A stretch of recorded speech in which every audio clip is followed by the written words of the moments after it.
जल्दी जल्दी ट्राई कीजिए। स्विमिंग पूल पे पहले भी क्वेश्चन करें कि हम लोगों ने लगाओ फिर गोता स्विमिंग पूल में जल्दी से, थोड़ा जल्दी करना।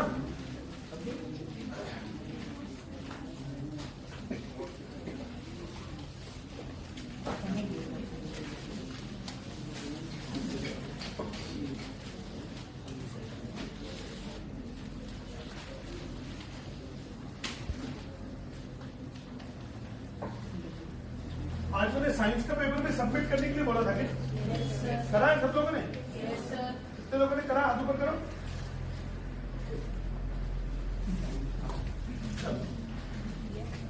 नहीं हरीश नहीं, अरे वोट दोगे इस साल की? नहीं क्यों? 2 दिन में आधा पेपर होगा। अच्छा 3 दिन आ रहे होंगे SST।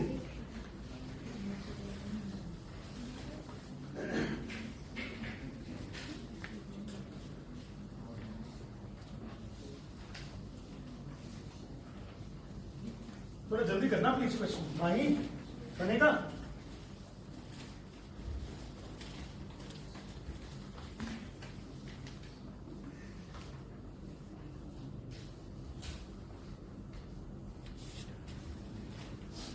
To fill a swimming pool, 2 pipes are used. ये एक स्विमिंग पूल हो गया और इसको भरने के लिए 2 पाइप है, एक पतला और एक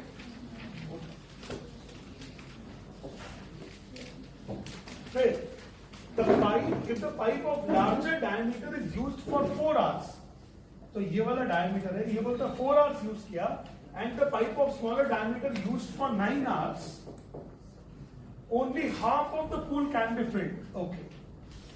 How long would it take for each pipe to fill the pool separately? If the pipe of smaller diameter takes 10 hours more than the pipe of larger diameter to fill the pool. 2 pipe की कहानी है, मतलब बड़ी कहानी नहीं, वरना इसमें एक 3 पाइप वाला क्वेश्चन भी है। इसमें आदि शर्मा में 3 पाइप वाला भी क्वेश्चन है, बट ये कितने पाइप वाला है? 2 पाइप वाला। तो मुझे लग रहा है कोई बहुत बड़ी कुछ प्रॉब्लम होनी चाहिए हमारे साथ में। देख लेते हैं जरा एक बार। तो बच्चों लोग मान देता हूं, the pipe of smaller diameter, इधर देखिएगा, let time taken by pipe of smaller diameter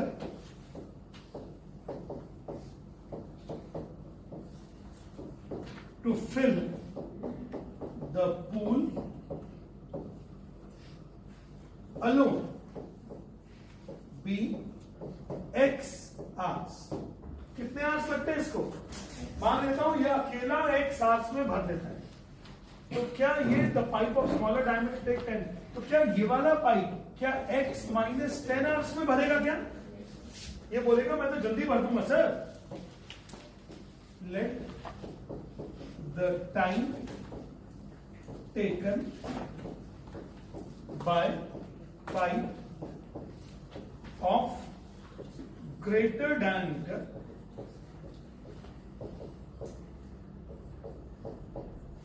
fill the pool in x minus 10 hours. हो गया क्या? अब इधर देखना, 1 hour work of pipes, 1 hour work of pipe। क्या छोटे वाले पाइप 1 घंटे में 1/x पूल भरेगा और ये भरेगा 1/x minus 10 pool. 1 hour work है, this is 1 hour work, this is 1 hour work of the pool. तो 1 hour में ये 1/10 पूल भरेगा और दूसरे वाला भरेगा 1 hour में 1/x minus 10। तो अब पहले वाले पाइप कितने देर चला है देखना, 9 hours। तो 9 hours चला और 1 घंटे में इतना भरता है, और ये चला कितने hours? ये कितना? 4 hours। बड़े वाला चला 4 hours और ये हो गया x minus 10 is equal to would it be 1/2? is equal to 1/2, क्योंकि कितना पूल भरा है अभी? आधा ही पूल भरा। अब इसको सॉल्व कर दीजिए जल्दी से, थोड़ा जल्दी करना।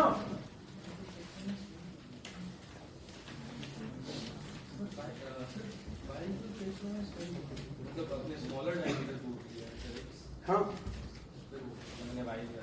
स्मॉलर डायमीटर को x लिया तो बिगर डायमीटर थोड़ा जल्दी भर देगा, तो वो बोलता है I'll take x minus 10 hours. I'll take x minus 10 hours.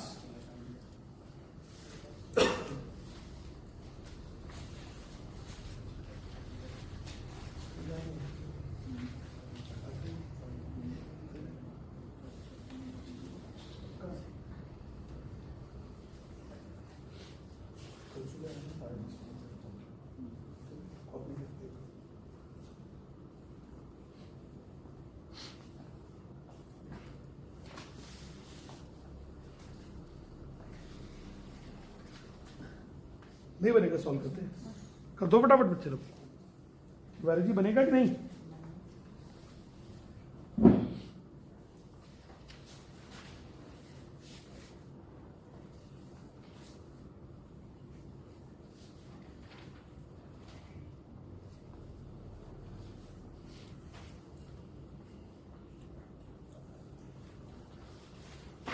नहीं बनेगा क्या? हैं?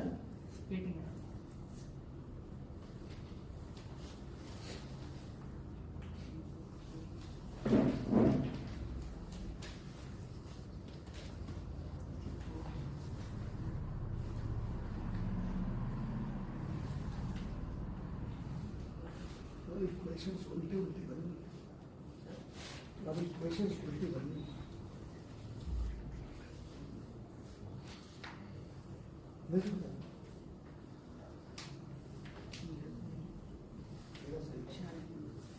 आयुष बन रहा है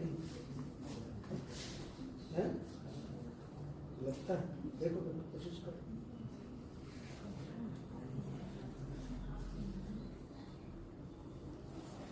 ये 1/2 को 2 पॉइंट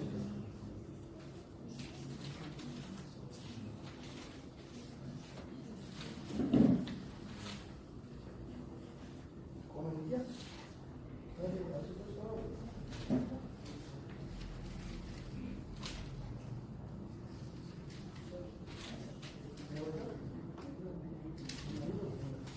क्या कहाँ से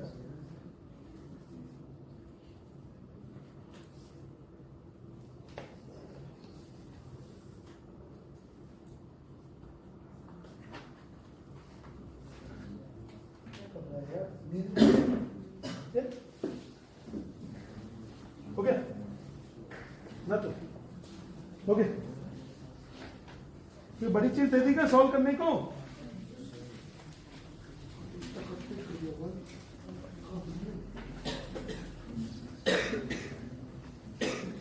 प्लस 10x देखिए सर, होमवर्क सबमिट नहीं कर करा ही नहीं उन लोगों ने, अमन भैया ने नहीं करा, गौरी सुदर्शन, गुनगुन, अनमोल गुप्ता ने भी नहीं किया होमवर्क, निहाल चौबे, सौरभ, सजन शर्मा, देखता हूँ।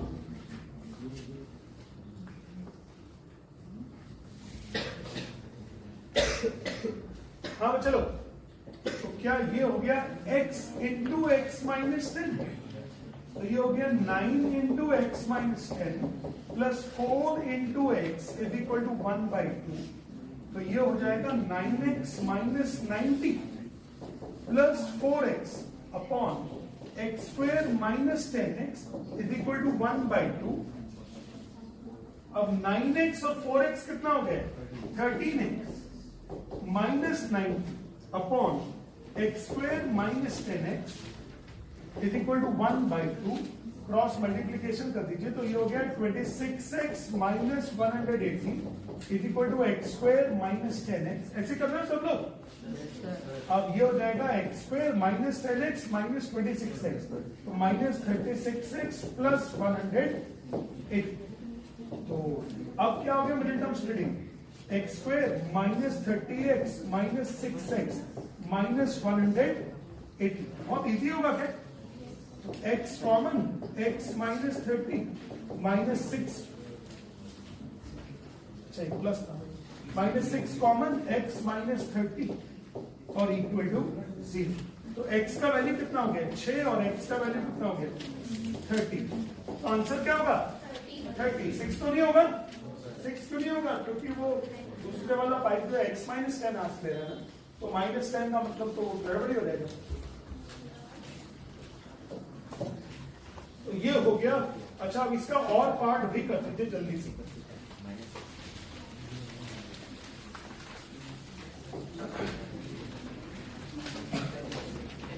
और पार्ट भी करते थे जल्दी से।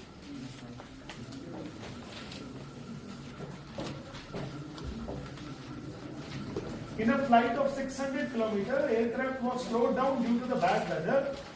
If the average speed for the trip was reduced by 200 kilometers per hour, तो मतलब मान लेता हूं यूजुअल स्पीड कितनी है, यूजुअल स्पीड भी x किलोमीटर्स पर आवर, तो टाइम कितना लगेगा, टाइम हो जाएगा 600 अपॉन x, और वो भी आवर्स लगेगा क्या। फिर दोबारा से भी क्या हुआ, average speed for the round trip is decreased bye 200, decrease मतलब कम हो गया, तो डिक्रीज्ड स्पीड कितना हो गया, डिक्रीज्ड स्पीड, तो डिक्रीज स्पीड हो गया है x माइनस 200। सही है क्या, यूजुअल स्पीड थी x, डिक्रीज स्पीड इतना हो गया, तो नया टाइम कितना हो गया, नया टाइम हो गया 600 अपॉन x माइनस 200। स्पीड कम करोगे तो टाइम ज्यादा होगा कि कम हो जाएगा, टाइम ज्यादा होगा कि कम होगा, ज्यादा होगा, तो ये वाला टाइम ज्यादा, ये वाला टाइम कम, तो 600 upon x minus 200 minus 600 upon x is equal to, और टाइम कितना ज्यादा हो गया है 30 मिनट्स, कितना हो गया 30 minutes, the time of flight increase by 30 minutes, तो ये 1/2 ले लूं क्या, 30 मिनट्स को आवर्स में चेंज कर दिया, 30/60 दैट शुड बी 1/2। सॉल्व करिए फटाफट, कम ऑन, सॉल्यूशन में गड़बड़ मत करना।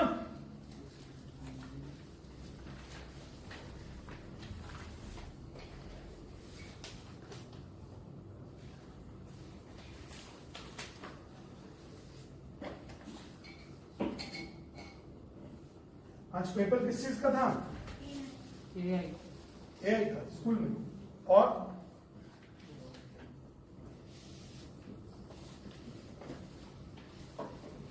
चीज का पेपर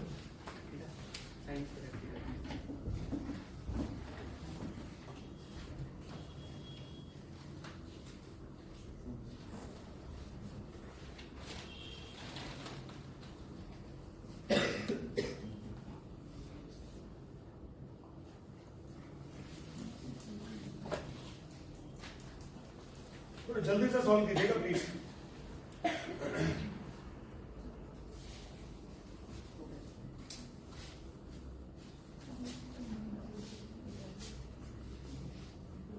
उमा बनेगा सॉल्यूशन,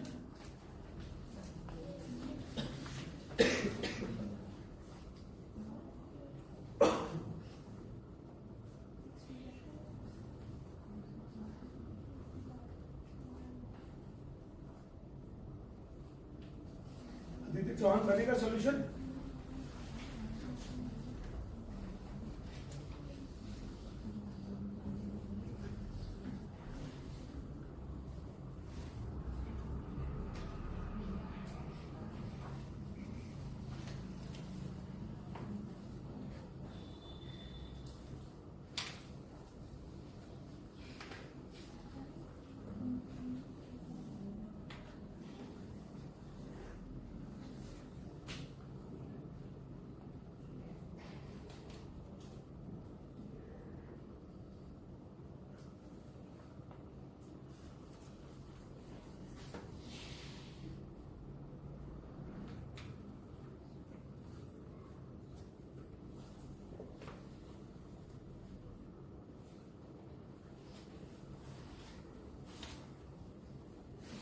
सब अपना अपना सॉल्यूशन करें, आस पड़ोसियों को मत टिपवाएं।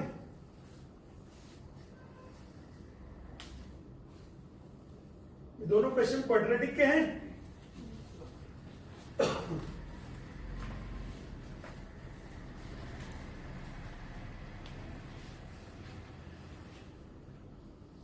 कितना आया x का वैल्यू? 600 आया नहीं, यूजुअल स्पीड तो 600 आई थी।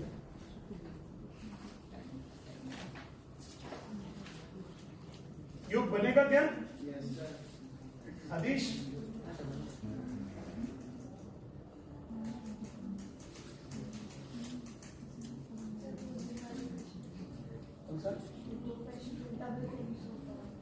हाँ वो करा देता हूँ अभी।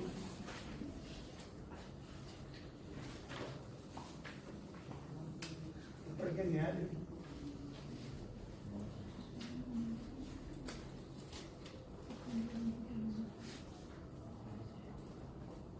विश्वान हो गया, एक्स का वैल्यू आ गया 600 हो गया। आगे कृष्णकांत आगे तिवारी जी बना के नहीं? आ रहा है। अरे यार आ रहा है अभी तो मतलब फिर अभी तो टाइम हो गया तो बहुत।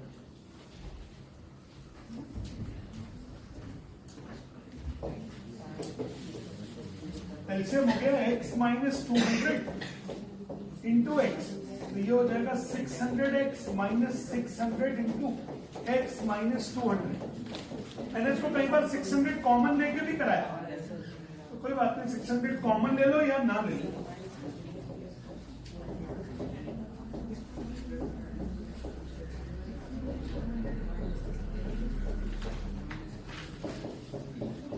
ये 1,20,000 इंटू 2,40,000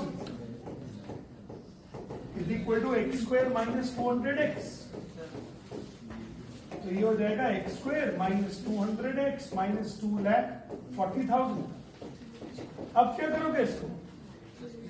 स्प्लिटिंग 600 प्लस 400। यहां पे थोड़ा सा डेटा काम है, देखना पड़ेगा थोड़ा। x कॉमन x माइनस 600 यार, लेकिन तुम लोग कितनी मतलब 100-200 इक्वेशन तो सॉल्व कर चुके होंगे। इस हिसाब से मिडिल टर्म स्प्लिटिंग में तो तुम्हारा कोई कंपटीशन है नहीं। x इज इक्वल टू हो गया 600 और x इज इक्वल टू हो गया माइनस 400। तो आंसर क्या होगा? 600। 400 नहीं है आंसर, 400 नहीं है। पूछा क्या उन्होंने? Find the schedule duration of the flight, यानी शेड्यूल ड्यूरेशन मतलब जितना ड्यूरेशन होना चाहिए। शेड्यूल ड्यूरेशन देखना, मैंने शेड्यूल की स्पेलिंग सही लिखी थी। तो 600 अपॉन x, तो 600 अपॉन 600 कितना हो जाएगा? 1 आवर। 1 आवर की फ्लाइट थी। कितने आवर की फ्लाइट थी? 1 hour. This is the flight of 1 hour. और जो लेट होगा कितने होगी? 1.5 घंटे की होगी।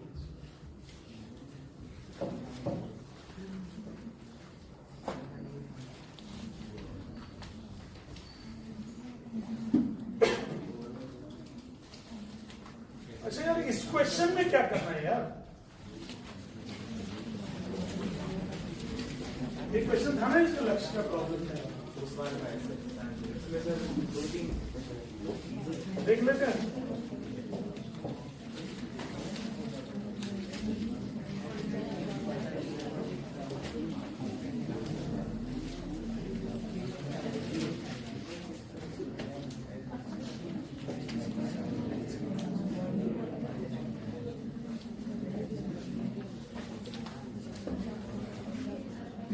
देखो बच्चे लोग,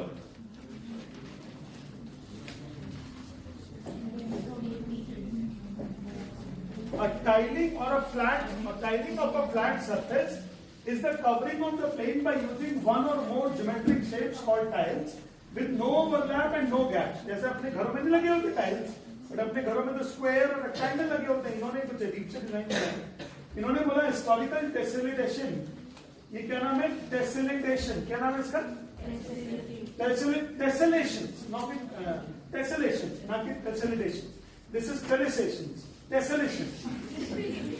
Tessellations were used in the ancient Rome and Islamic art. You may find tessellation pattern on the floor, walls, and paintings. shown below a tiled floor in an archaeological museum of Sibili made by using square, triangles and hexagons.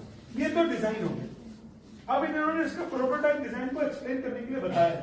उन्होंने बोला craftsman thought of making a floor pattern after being inspired by the above design. He ensured accuracy in his work. He made the pattern on the Cartesian plane. He used regular octagons, squares, triangles of this floor tessellations pattern. Okay, ये उन्होंने pattern बनाया.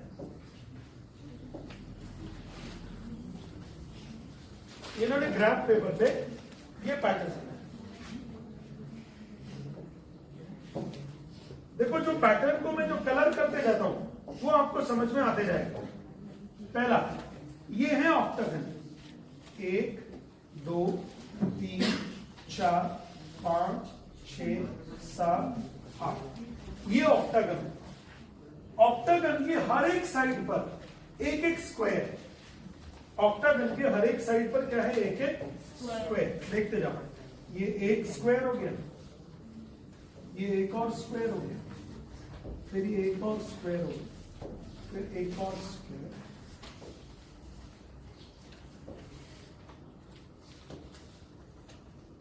Okay, अब square और square के बीच में एक एक triangle.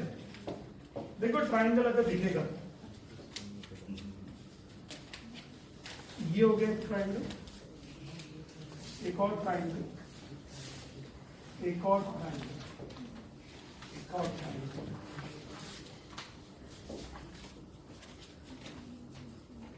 कितने हो गए ट्राइंगल? 8. 1 2 3 4 5 6 7 8.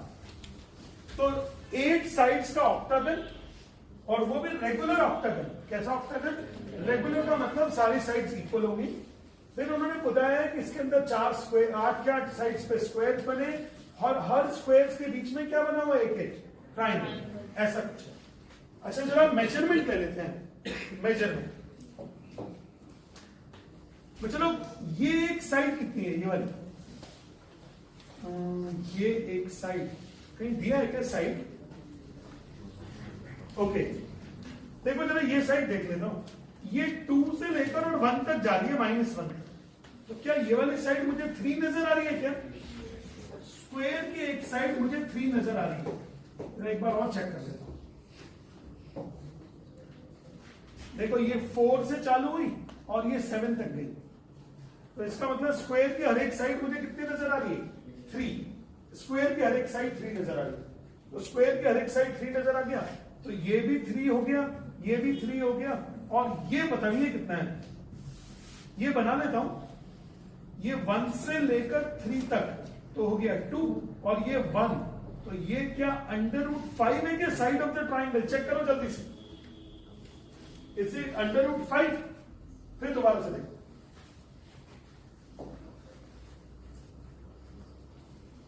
ये देखना सिर्फ, ये क्या ये है 1 और ये है 3, तो ये कितना हो गया? 2. ये कितना है? 1. तो पाइथागोरस से ये कितना हो गया? √5. 2 का स्क्वायर और 1 का स्क्वायर. तो यानी साइड ऑफ द ट्राइंगल कितना हो गया है? साइड ऑफ द ट्राइंगल की जरूरत पड़ेगी 4 4, और ये हो गया है √5. 4 4 नहीं, 3 3 √5. हर जगह पर सेम. यहां से निकाला मैंने, ये यहां से भी निकाल सकते हैं. -2 से -4 तक ये हो गया 2, और ये 1 हो गया. तो ये 2, ये 1, तो ये हो गया √5. तो हर एक ट्राइंगल की साइड कितना हो गया? √5. अभी हम लोगों ने क्वेश्चंस नहीं पढ़े. चलो अभी तो हम लोग सिर्फ ये चेक कर रहे हैं क्या पूछ रहे हैं लोग, या क्या पूछने वाले होंगे. हमने अप्रोक्सीमेटली सब कर लिया है. अच्छा, ऑक्टागन का एंगल की जरूरत पड़ेगी तो, अगर ऑक्टागन के एंगल की जरूरत पड़ेगी तो तुम देखते हैं, क्वेश्चन देखते हैं पहले.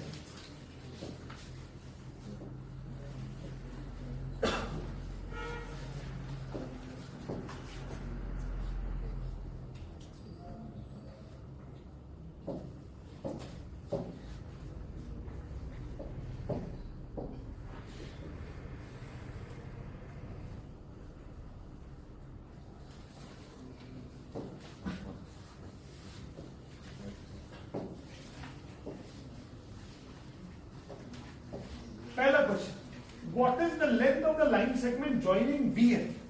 जरा चेक करो बी कहां है और एफ कहां है। बी ये ना और एफ ये। तो बी एफ को ज्वाइन करने के लिए क्या पाइथागोरस लगाओगे क्या?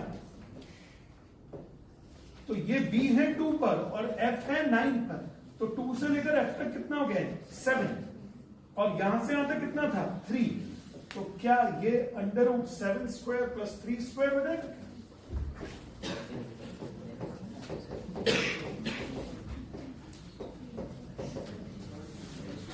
देखो मैंने कुछ गलत कर दिया क्या?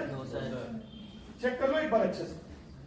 यहां बी एफ चाहिए ये, तो मैंने राइट ट्रायंगल बना लिया। ये 2 से लेकर और ये है एफ 9 तक, तो 2 से 9 तक हो गया ये 7 और ये था 3। तो मैंने पाइथागोरस से ये वैल्यू डिस्टेंस फॉर्मूला से निकाल सकते हैं। डिस्टेंस फॉर्मूला से भी निकल, उसमें भी √58 ही आता है। अरे भाई साहब सेम ही आएगा, सेम आएगा डिस्टेंस फॉर्मूला से। ओके, फिर if z is the centre of the figure, z कहां है? 0 से सेंटर निकालना है क्या? Yes sir. If z is the center of the figure, z is the center z of the figure will be the point of intersection of the diagonals wx ok. Okay, wx. w कहां है भाई? But w कहां है? ये w x कहां है? ये o कहां है? उलाला, ये ऐसा बोल रहे हैं क्या? Yes sir. ओके, तो सबसे पहले W का कोऑर्डिनेट निकाल लेते हैं। W का कोऑर्डिनेट ये तो हो गया है -2 -3 -6 और 2। तो W का कोऑर्डिनेट हो गया -6 2 W। और O का कोऑर्डिनेट कितना होगा? O का कोऑर्डिनेट ये y तो हो गया 9 और x कितना होगा 5 9 हो गया क्या?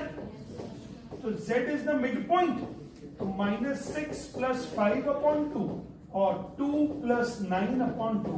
तो z का कोऑर्डिनेट हो गया है -1/2, (11/2। चेक करो आप लोग को समझ में आया कि नहीं आया?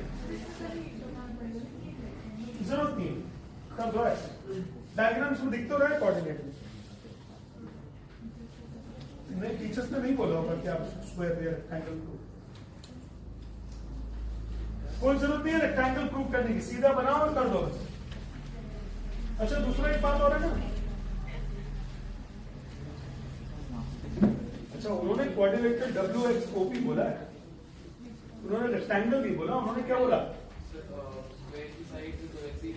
एक काम करो ना, अरे रुको, डिस्टेंस फॉर्मूला से कर लो सही, या फिर डिस्टेंस फॉर्मूला सब बना लो उसको।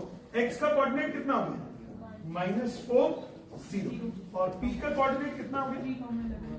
p में आ गया 3 और ये कितना आ गया 11। तो एक काम करो, p का कोऑर्डिनेट हो गया 3,11 और x का कोऑर्डिनेट बोलना कितना है? तो अब आप इसको क्वाड्रिलेटरल को पहले रेक्टेंगल प्रूव कर लो। WXOP को क्या कर लो? पहले रेक्टेंगल प्रूव कर लो। इसमें रेक्टेंगल प्रूव कर लो क्योंकि क्वेश्चन में उन्होंने इसको क्वाड्रिलेटरल बोला है। तो क्वाड्रिलेटरल के तो डायगोनल्स का मिड पॉइंट सेंटर नहीं होता, तो सेंटर करने के लिए फिर क्या करना पड़ेगा आपको? उसके डायगोनल्स का इंटरसेक्शन निकालना ही पड़ेगा। Z the center of the figure will be the point of intersection of the diagonals। हाँ ठीक है, इसको आप सबसे पहले एक रेक्टेंगल प्रूव कर लीजिएगा। वो पुराने वाला तरीका मालूम है रेक्टेंगल प्रूव करने का? अपोजिट साइड इक्वल कर लो या फिर डायगोनल्स इक्वल कर लो, वो जो भी करना है आपको, आप उससे इसको रेक्टेंगल प्रूव कर लीजिए। सबसे पहले आप इसको क्या प्रूव कर लीजिए? रेक्टेंगल। हेलो, क्या मेरी आवाज अभी नहीं आ रही है क्या ऑनलाइन वाले स्टूडेंट्स को?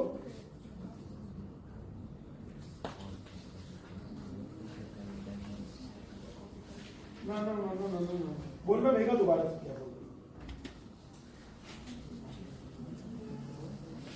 ओके, तो बच्चे लोग मेरे ख्याल तो ये भी हो गया अभी। What are the coordinates on the y-axis equidistant from A and G? A कहाँ है?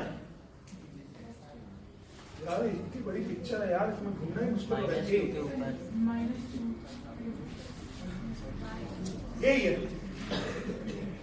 ए है ये -2 और ये 2, तो ए का कोऑर्डिनेट हो गया -2 2। पूछा क्या होगा?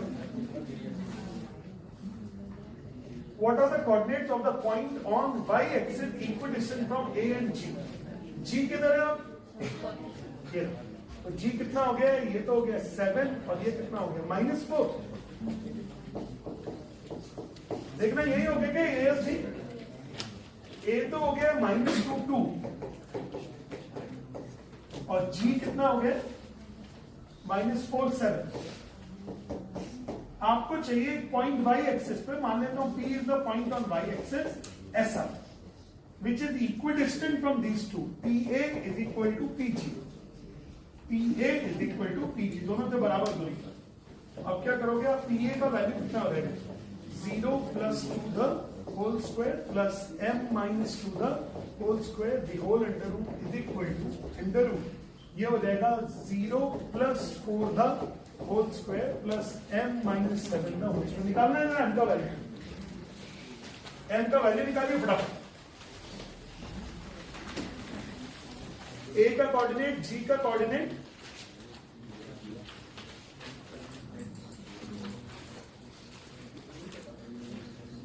हर दिन पूरे पूरे क्वालिटी क्वेश्चंस कर पा रहे हैं हम लोग?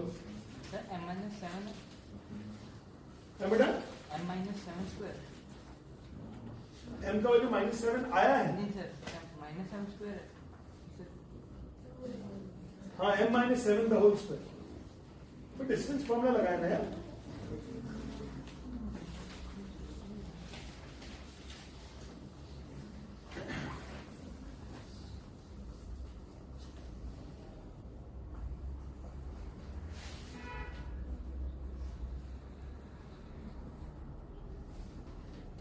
m का वैल्यू आ गया कितना? 5.7। दो वैल्यू नहीं आई। अच्छा, m स्क्वायर कैंसिल, 4 और 16 12 हो गए।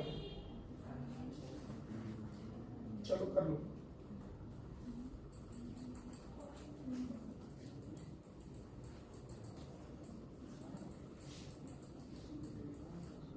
अच्छा क्वेश्चन था, मतलब ये क्वेश्चन करने में इजी था लेकिन देखने में बहुत भयानक। शक्ल डरावनी थी इस क्वेश्चन। कमजोर दिल के विद्यार्थी को छोड़ देंगे तुरंत।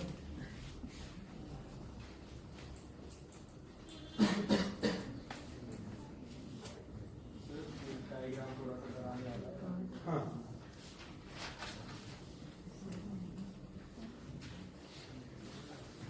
शुरू में तो है जो डर गया वो, डर गया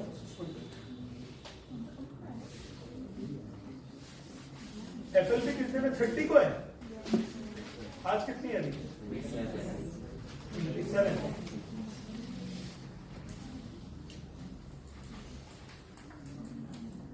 कल क्या करोगे? कल कुछ टेस्ट दे दो बढ़िया से।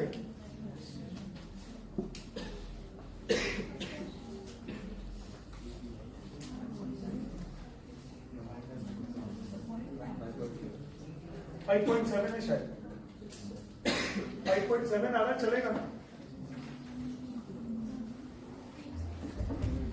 5.7।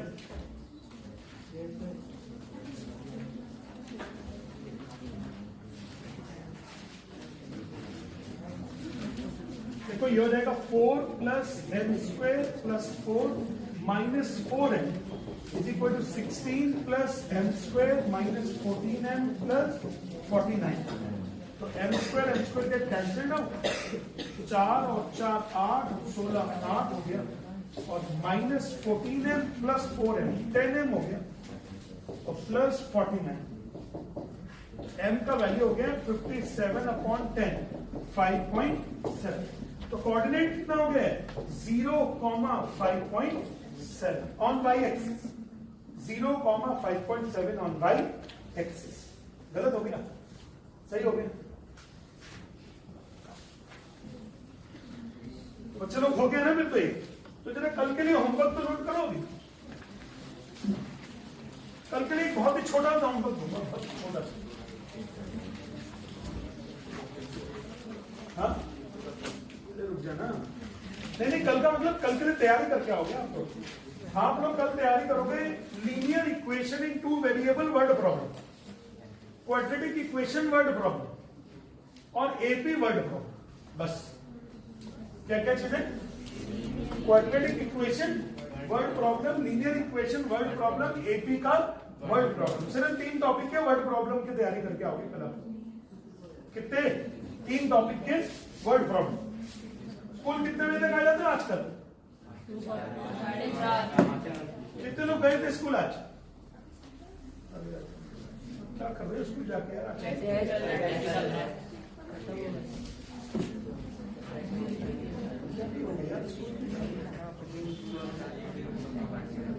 अच्छी बात।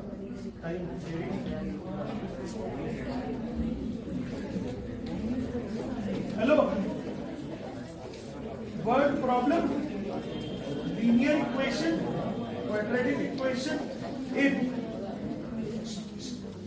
अच्छा, फिलहाल तो तैयार करोगे, सुनो, सबसे पहले लेवल 1 पे तैयार करो एनसीईआरटी, लेवल 1। फिर लेवल 2 पे तैयार करो डीपीएससी। समझ रहे हो तुम लोग?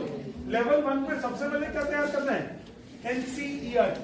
सबसे पहले एनसीईआरटी, खासतौर पे ऐसे बच्चे जिनको पास होने की मुश्किल हो रही है, जो लोग सोच रहे हैं भगवान हम पास कैसे होंगे यार, तो उनके लिए सबसे पहले क्या कर लीजिए आप लोग? लेवल 1 का एनसीईआरटी फिनिश कीजिए। और जो बच्चे लोग 100 और 100 मारने की कोशिश कर रहे हैं, उनके लिए तरीका ये है कि आप सबसे पहले तो एनसीईआरटी फिनिश कर लीजिए और फिर लेवल 2 के डीपीएससी फिनिश कर दीजिए। ऐसा भी हो सकता है कि आप में से बहुत सारे बच्चे ऐसे हो जो बोलेंगे सर हम ना एनसीईआरटी फिनिश करेंगे, ना हम लेवल 2 के डीपीएससी सॉल्व करेंगे, हम तो पहले ही लगा के बैठे हैं सर, सारा कुछ कंप्लीट है हमारा, हमें कोई जरूरत नहीं करने की। मतलब they are not afraid of these word problems. आप लोग तैयारी करना है सब लोग इसकी। कल कोशिश करूंगा मैं टेस्ट कंडक्ट करने की, इसका टेस्ट पॉसिबिलिटी मैं कल कंडक्ट करूंगा। मतलब पॉसिबिलिटी है, पता नहीं है कल क्या होगा, मैसेज तो भेज दूंगा कल क्या होगा। अच्छा, what is the area of trapezium AFGH? What is the area of trapezium AFGH? निकालो जल्दी से। ट्रेपेजियम AFGH का एरिया, ट्रेपेजियम AFGH का एरिया थोड़ा जल्दी निकालना प्लीज। बन चुका है क्या?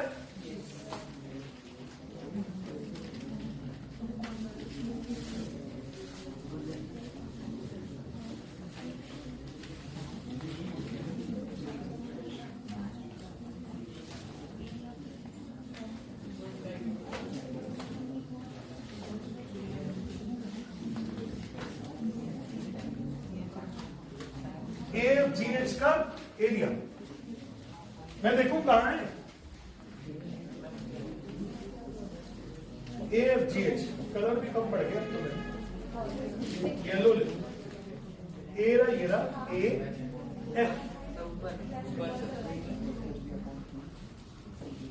ये है कि ये? अच्छा, AF का साइज कितना है? 7 और GH का कितना है? 3। तो ये एक हो गया है, ये हो गया 7, ये हो गया 3। अच्छा, perpendicular distance between them check करो कितना है ये? -4 से 0 तक 4 हो गया क्या distance? Perpendicular distance between them 4।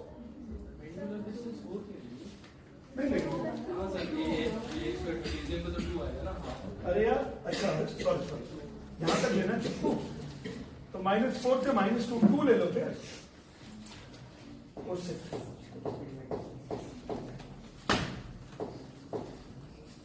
देखो ये लाइन यहां तक जाएगी बस, ये हो गई 2, तो ये डिस्टेंस कितना हो गया? 2। तो अब एरिया कितना हो जाता है? Half the sum of the parallel sides into the distance between them. क्या 10 स्क्वायर यूनिट्स हो गया? कितना हो गया area? 10 square units. Area of trapezium का फॉर्मूला होता है half the sum of the parallel sides into the distance between them. Half the sum of the parallel sides into the distance between them. दिख रही है क्या? Half the sum of the parallel sides into the distance between them. यार ये question इतना ज्यादा problematic है कि जब मुझसे ये डाउट में पूछा गया तो मेरा मन ही नहीं करा इसको देखने में। हमने कहा बाद में करेंगे, बाद में करेंगे। अब बात करते करते आज सुबह फिर मुझे दिख गया ऑफिस में। मैंने कहा अब कितना बात करोगे यार, अब तो जल्दी से कर दो इसको आज। तो फिर मैंने कहा चलो आज क्लासरूम में करते हैं। ऐसा ये क्वेश्चन बहुत मतलब ये वाला जो डायग्राम है बहुत ज्यादा डेंस डायग्राम है, इंफॉर्मेशन बहुत की डेंसिटी बहुत हाई है इसमें।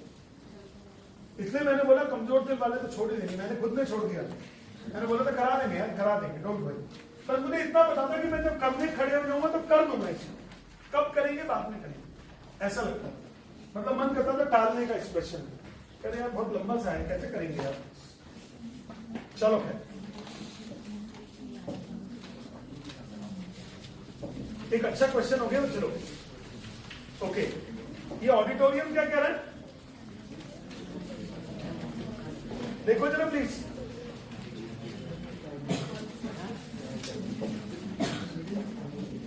ऑडिटोरियम क्या कहना चाह रहे हैं? एपीएस का है auditorium.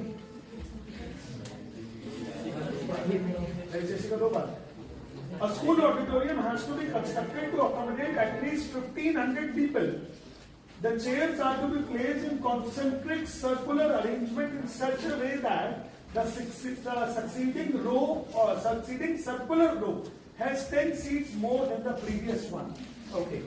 The first circular row has 30 seats. How many seats will be there in the 10th row? यार ये तो बहुत ही easy काम है। A10 की वैल्यू कितनी हो जाएगी? A1 plus 10 minus 1 into D. A1 कितना है? 30 और 9D कितना है? 10. पहला आंसर तो आ गया।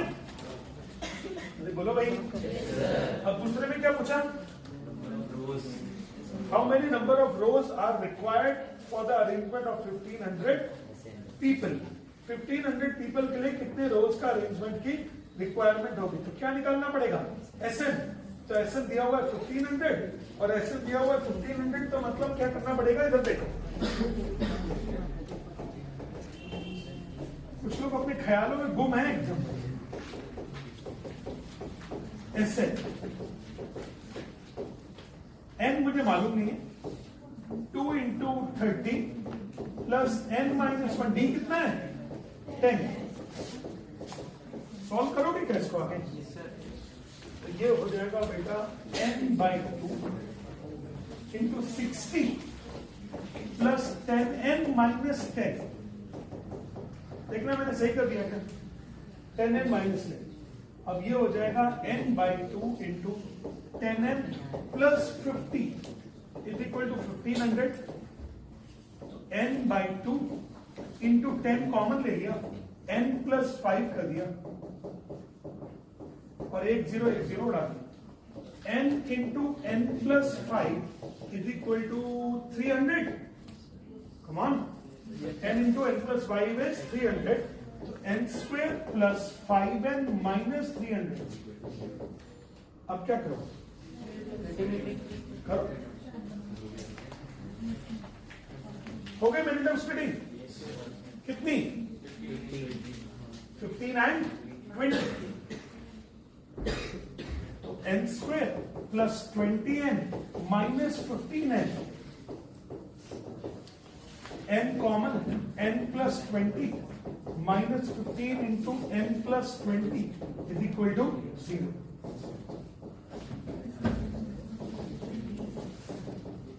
तो N का वैल्यू या तो -20 होगा या N का वैल्यू कितना होगा? 15। तो कितने नंबर ऑफ रोज हो जाएंगी? 15। अच्छा ये बात शायद आपको मालूम हो गई, सीबीएसई ने इशू किया है,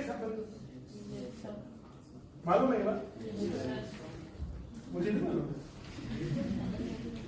मुझे नहीं मालूम, मुझे तो पेपर दिखा तो मैंने दे दिया। बट फिर भी आप देख रहे हो सैंपल पेपर के अंदर जो क्वेश्चंस आ रहे हैं, वर्ड प्रॉब्लम के भी क्वेश्चन बिना देखे हुए आ रहे हैं आपके, अनसीन क्वेश्चंस देख रहे हो आप लोग पेपर में। भले आपको एपी बनती है बट क्वेश्चन इज अनसीन। तो आप किसी भी अनसीन क्वेश्चन के लिए तैयार रहिए, और अनसीन क्वेश्चन के लिए तैयार होने का मतलब है try to do as many question as possible. जितने क्वेश्चन ज्यादा से ज्यादा पॉसिबिलिटी में आप ट्राई कर सकते हो उतने करिए, ताकि आपको एग्जाम में क्वेश्चंस बन जाए, मैक्सिमम क्वेश्चन प्रैक्टिस हो जाए। कम क्वेश्चन प्रैक्टिस करके जाओगे तो प्रॉब्लम होगी बच्चों लोग। अच्छी तैयारी के बाद भी 60% 70% से स्कोर ऊपर नहीं आएगा। ये मैं बता दूं आपको, जो पिछले बैचेस गए, कोविड वाला बैचेस गया या 19 वाला जो बैच था, कोविड से पहले वाला बैच, वहां पे भी लेवल ऑफ जो पेपर था वो अच्छा था, पर इतना अच्छा नहीं था। अभी का लेवल ज्यादा अच्छा है। अभी उन्होंने बेसिक और स्टैंडर्ड में अच्छा बड़ा फर्क कर दिया। और ये भी पक्की बात बता दूं कि खाली मार्क्स से कुछ नहीं होना। आपके मार्क्स 85 आ जाए, 99 आ जाए, मीनिंगलेस है, कोई फर्क नहीं पड़ रहा उसका। लेकिन नॉलेज में जमीन आसमान का फर्क पड़ेगा, कॉन्फिडेंस में जमीन आसमान का फर्क पड़ेगा। और जो आगे की पढ़ाई है वो कॉन्फिडेंस वाली ही है। आगे की पढ़ाई पूरी कॉन्फिडेंस से चलनी है, बिना उसके ना चलेगी। ये क्वेश्चन नंबर 18 क्या बोल रहा है, तो देखो, मुझे तो यही समझ में नहीं आ रहा है कहां का। ट्राई करो जरा सब लोग, मैं 2 मिनट चुप रहता हूं। हाँ? यही वाला तो मुझे तो मैं पहली बार देख रहा हूं। चलो एक बार देख लो, एक बार देख लो, आप लोग ट्राई करो।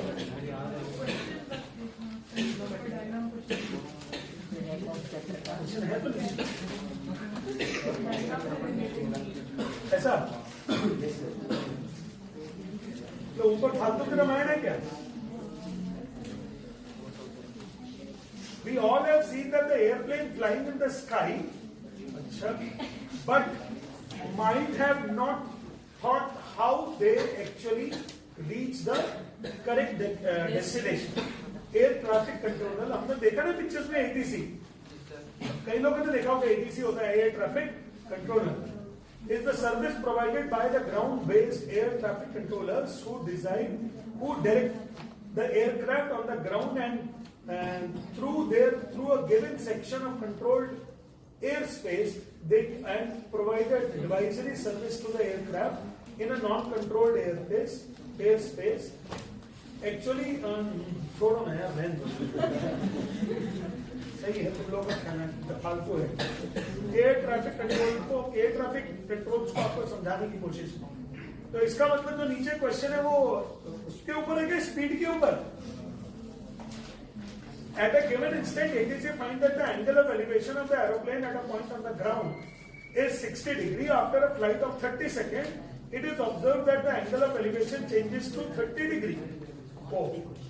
The angle of the plane height remains constant, 3000 feet. Draw a neat and level diagram and what distance traveled by the plane in 30 seconds. Speed तो पूछा ही नहीं, सिंपल है क्वेश्चन तो बहुत। नो स्पीड पूछा ही नहीं है। कहाँ पे? अच्छा, थर्ड पार्ट में पूछा होगा। चलो डायग्राम बनाओ फटाफट, जल्दी से करो इस क्वेश्चन कर दीजिए। मैंने कराया ये वाला क्वेश्चन कि नहीं? मुझे तो याद नहीं आ रहा है।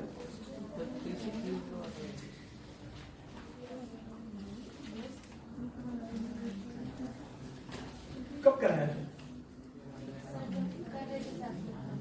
तुम थी उस टाइम?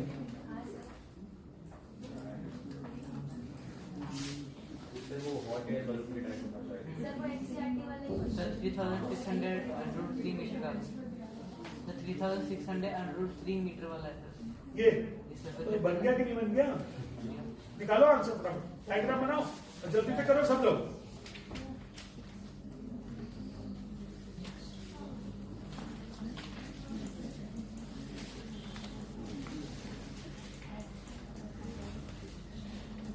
करो ना, इसका मतलब दूसरे लोग को डिस्टर्ब करना शुरू कर देंगे।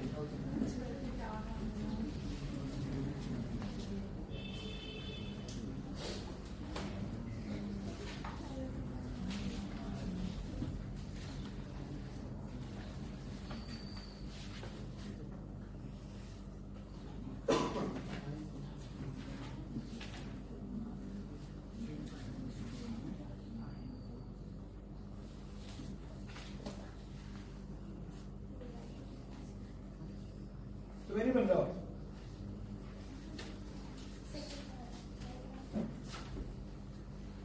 बहुत इजी है, वेरी इजी। हमने करा हुआ है क्वेश्चन।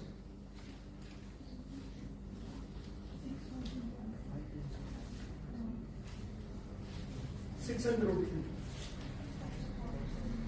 6,000 अंडर रूट 3 6,000 बस.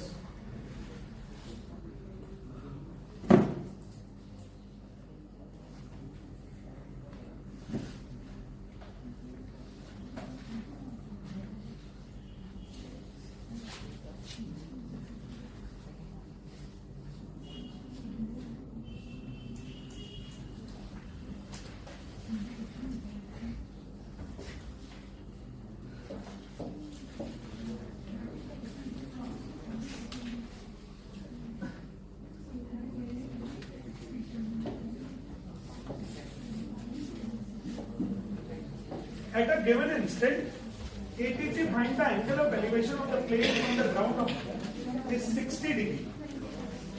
हेलो, क्या ये एंगल 60 डिग्री है? और प्लेन ऐसे उड़ रहा है. आफ्टर 30 सेकेंड्स प्लेन पहुंच गया यहां, तो एंगल ऑफ एलिवेशन कितना हो गया उसका? 30 डिग्री. ये रहा, ये ये ये ये अच्छा, फिर क्या हुआ? The height of the plane remains constant. ये है 3000 रूट 3 और ये भी है 3000 रूट 3. आपको पूछा है कितना डिस्टेंस चल दिया है प्लेन ने. आपको एडी निकालना है, एई निकालना है या बीडी निकालना है? बीडी का डिस्टेंस चाहिए. तो अब आपको क्या चाहिए? सबसे पहले tan 60 लगा दिया आपको. tan 60 हो गया 3000 रूट 3 अपॉन BC. तो tan 60 और रूट 3 कट गया, तो BC का तो वैल्यू हो गया 3000. ये वैल्यू हो गया 3000. अब आपने ले लिया tan 30. tan 30, तो tan 30 की वैल्यू हो गई है 3000 रूट 3 अपॉन BC. तो इसकी वैल्यू 1/√3 3000 रूट 3 अपॉन BC. तो DC का वैल्यू हो गया 9000. BC का वैल्यू कितना हो गया? 9000. आपको चाहिए BD, ये डिस्टेंस. तो क्या BD का वैल्यू कितना होगा? चलो, BC माइनस BC होगा ना. तो 9000 माइनस 3000, तो आंसर होगा 6000 metres. 6000 meters. 6000 meters. The distance traveled by the aeroplane in this time. अच्छा, वो ये भी बोलते हैं यार इसका ना स्पीड भी बता दो कितनी होगी. तो स्पीड के लिए हम लोग करेंगे speed is equal to distance upon time. तो डिस्टेंस कितना हो जाएगा? 6000. टाइम कितना लगा है? 30 सेकेंड. ये मीटर और ये सेकेंड. तो 200 मीटर्स पर सेकेंड. यार मुझे तो याद है इसकी वैल्यू 720 किलोमीटर पर आवर होती थी, बट फिर भी मैं करके बता देता हूं. इंटू कितना करोगे? 18/5 इंटू 18/5. तो 5 से 4 हो गया और 18 4 the 720 kilometres per hour. 720 kilometres per hour. अब बोलो, बना कि नहीं? हो गया यार. ये सारे क्वेश्चन इसलिए करा रहा हूं दोबारा से, एग्जाम में आने की उम्मीदें हैं इनकी. और आपको याद होगा जब मैंने कराया होगा तब भी मैंने ये बड़े इंपॉर्टेंट तरीके से नोट कराए हैं.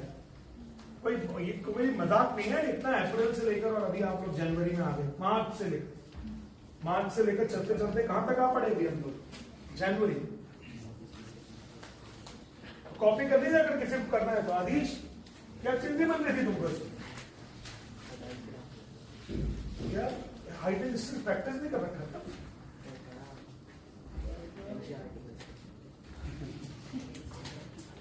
एनसीईआरटी में नहीं है क्या इस टाइप के क्वेश्चन? बेस नहीं है कि बेसिक नहीं है कि स्टैंडर्ड? अच्छा ठीक है, टेंशन मत. एनसीईआरटी बस करना है अच्छे से. तो बस बच्चों, आज की क्लास सिर्फ इतनी ही बस.